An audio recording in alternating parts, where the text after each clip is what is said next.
Hi everyone, I'm Shaylin here with REEDSY.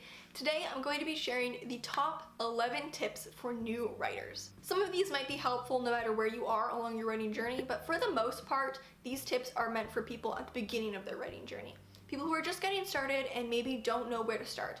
There's a lot of information out there, but there are also a lot of things that as a new writer, you don't really need to worry about yet. And you might actually hold yourself back trying to do too much when you're still in the learning phase. So let's get started. Number one is write what you want to write. It's going to be really hard to find the motivation to write if you're not passionate about the project you're working on. And the only way to learn how to write a project is to actually write it. I see a lot of writers who are too afraid to write a project because they want the project to be good and they feel like they need to wait until they're a better writer to write it, even though they're passionate about it now. You will learn so much about writing by writing it. You can always work with it more as you become a better writer in order to bring it to its highest potential.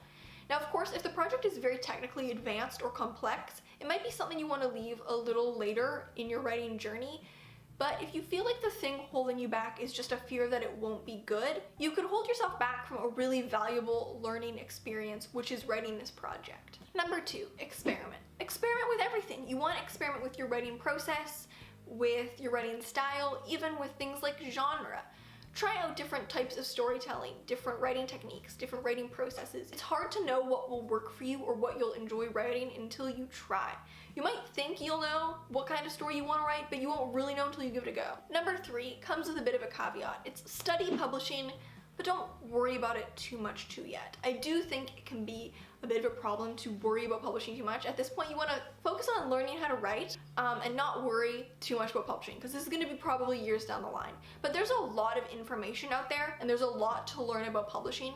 So if you just start doing that research now and just start learning about the publishing industry, then you'll feel a lot more confident going forward. You want to start now because you don't want to get to the point where you're actually ready to publish a book and realize that you don't know anything about publishing a book. Number four, find trusted readers and get feedback from them. It's important to note here that not all readers are created equal when it comes to giving feedback. I would not recommend your family members or friends giving you feedback on your work if they are not writers. They probably won't really say anything of value. It can be really hard to get feedback from your work, but it's a really important part of growing as a writer. If you're looking for someone to swap work with, then I'll leave a post in the description with 50 different places that you can find critique partners or critique circles. It can be really scary, but remember, every single writer, literally every single writer that you have ever read a book by has gotten plenty of feedback on their work, and getting critique is not a bad thing.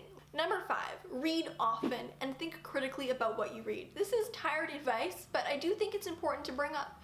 Reading is one of the most important ways to learn how to write. You don't have to read 100 books a year. It's okay if you're a slow reader, but when you read, you want to think about what you're reading and why you enjoyed it or didn't enjoy it. I think it's a really useful practice. You take 10 minutes to just write out 5 points, whatever they are, positive, negative, about what you thought about the book. Actually writing it down can help you think a lot more deeply about what you've read and the techniques that were implemented in the book and why it did or didn't work. 6, set goals for personal growth, not for productivity. If you're early on in your writing journey, you don't want to get too swept up in this goal for intense productivity before you even learned how to write. It's great to set goals no matter where you are in your writing journey. But as a new writer, you want to set goals for your personal development, not for your productivity. Maybe you set your goal to send your work out and get feedback from 3 people. Or maybe your goal is to just write consistently.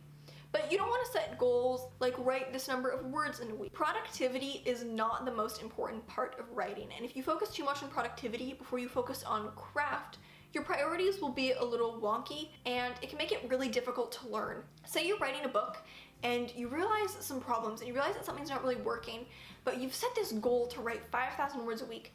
If you're focusing on writing 5,000 words a week, you might overlook the fact that you should probably take a step back from your project, rework it, do some research, get some feedback, even if it means slowing you down.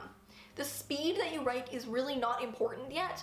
This really only becomes important down the line when you're publishing, when you have deadlines, but it's really not important yet. So focus on learning before you focus on writing quickly. 7, write a project that you can finish. It's important as a new writer to be able to finish a project so that you can Learn not only how to finish a project, but that you can finish a project. You want to write something that you can not only finish a draft of, but that you can learn how to revise. Your project is so big that you're not able to complete it, or that you're not able to complete it and then revise it. You'll never learn valuable parts of the process, and you'll probably also feel like you're not getting anywhere.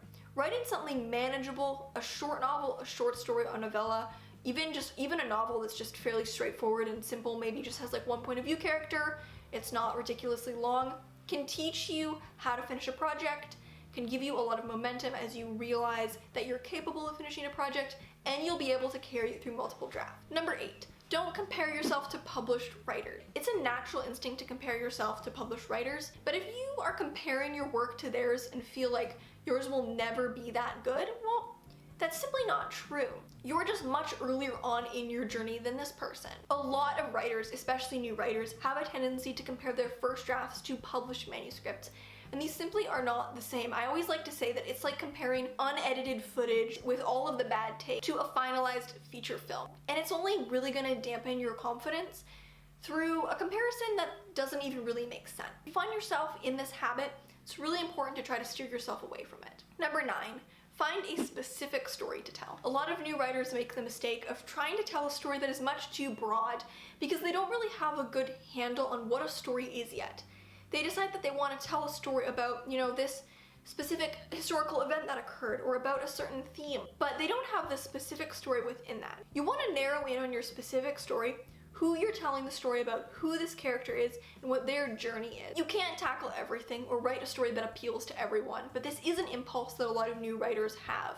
They want to write a story that tackles every single topic, that appeals to everyone, that captures every possible human experience, when really, both as a new writer and as an experienced writer, you will find probably a lot more success and more powerful storytelling zeroing in on something very specific. Number 10, find a balance between learning craft and building your personal confidence. Now, learning craft is great. I highly recommend every writer to learn writing craft and put time into learning writing craft. But it's important to note that there's not a formula for everything. Not every specific scene or specific type of story has a formula or has an answer in a craft book. You want to think of writing craft as a tool rather than an answer. It's not telling you how to write something, it's giving you the tools to figure out how to write something yourself. Most of writing is problem solving, and so if you encounter a problem in your work, it's easy to get tripped up feeling like it's because you don't have the specific answer, and you can go find it in an article, in a book, in a class, wherever. Most of writing is just problem solving and using the tools that you already have to work through this specific problem. So you want to build your confidence in your ability to do that problem solving, balanced with learning about craft. And finally, number 11 is to start submitting your work. Now, you don't have to do this right at the beginning, but at a certain point you're probably going to have a finished piece, and it's great to start submitting your work. It might sound a little grim, but learning to get rejected is a really important skill as a writer. You can start by submitting work to smaller outlets, say a local contest. But if you've already taken that hurdle to submit your work, it'll really help you down the line. A lot of writers are really scared to submit their work if the first thing they're ever submitting is that first novel that they're really passionate about, they put their heart and soul into it, they've been working on it for years, it kind of feels like their baby, and they're really scared to submit it. But if you've already jumped over that hurdle with something small, you've already learned how to get rejected, you've already learned that it doesn't mean anything about your worth as an author, it's going to make it a lot easier to start submitting your book when you actually get to that point. So those are 11 tips for new writers. Thank you so much for watching, and remember to subscribe and turn on notifications so you don't miss any new videos from us. We've got new writing, editing, and publishing tips every Tuesday and Friday. Until next time, bye. I would just add, my 2 cents would be, write what you know and let it flow.